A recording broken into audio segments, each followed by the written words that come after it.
As I mentioned, we are starting a study in the book of Galatians. And our scripture tells us that it is a letter written by Paul, which is why I include this part, a letter written by Paul to the churches in Galatia. Now, where is Galatia, you might ask or ponder?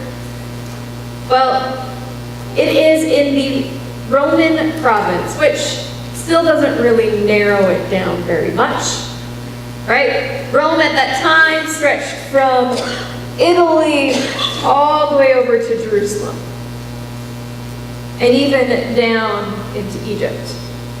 It covered the whole expanse, and so where is it? It is in Asia Minor, near Greece. Now, why is this letter being written? Well, there's a church in Galatia that has been started years before by Paul. And they were started with the gospel. Well, what is this gospel? You see, Jews at the time had the Old Testament. They had all the rules, all the things they were supposed to do.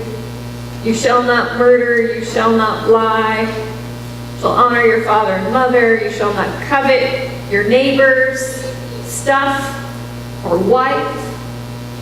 You shall love the Lord your God with all that you have, and you shall have no other God.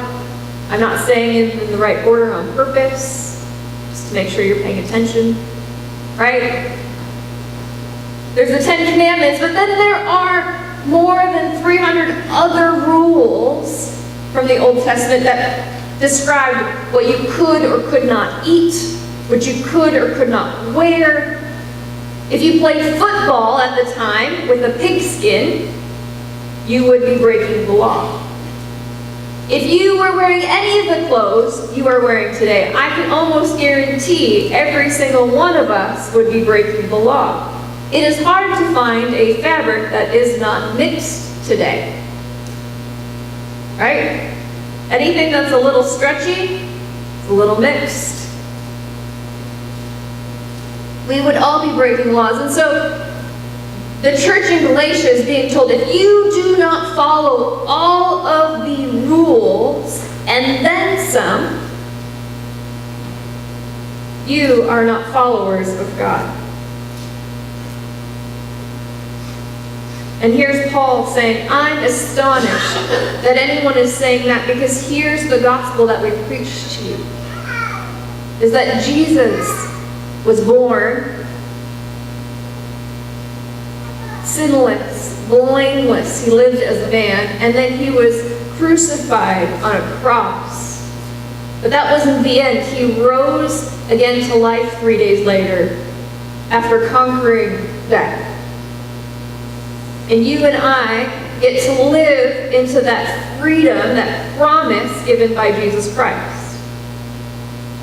And so Paul is writing to the church in Galatia saying, if anyone doesn't teach you this gospel, if they are perverting this part, this cornerstone to our faith, then they are fooling you. They're teaching you something else. And here's the thing, if I even come back and preach you this that's different from the beginning that I told you, then I'm no better. Right? This is the cornerstone, this is the foundation of our faith. And you are free to live into that. Now, I read you a very long story, children's story by Max Lucado, that kind of illustrates this picture too. In our world today, we put on more and more rules, but also, we say, if God blesses me, I'm going to have a better life. If God blesses me, I'll have a bigger house. If God blesses me, I'll have a fast car. If God blesses me, I'll wear Louis Vuitton heels and some Gucci, right? If God blesses me, I'll have more and more and more. Just like the Wemmicks said, I need to have more boxes, more balls. I need to have bigger ones and prettier ones.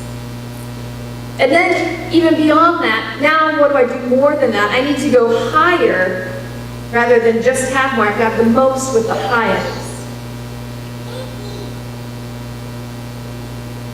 That is extremely, extremely burdensome. I don't know about you, but when I just talk about that, I feel all this pressure weighing down on me. Like, I'm not good enough. Do you feel that too?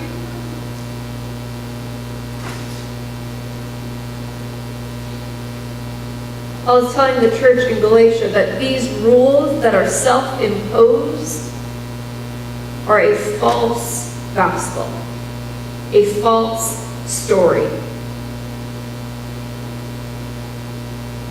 And that we do not have to believe them.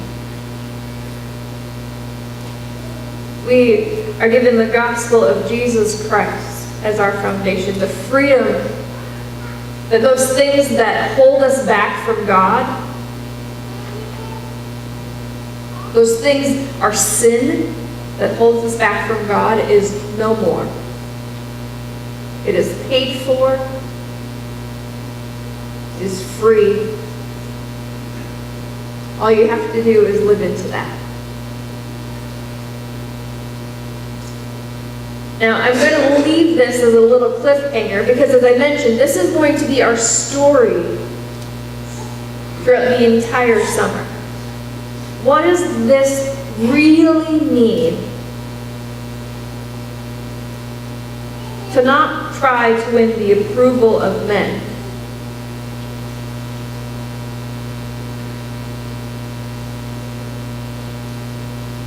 Because if I were still trying to please men, I would not be a servant of Christ.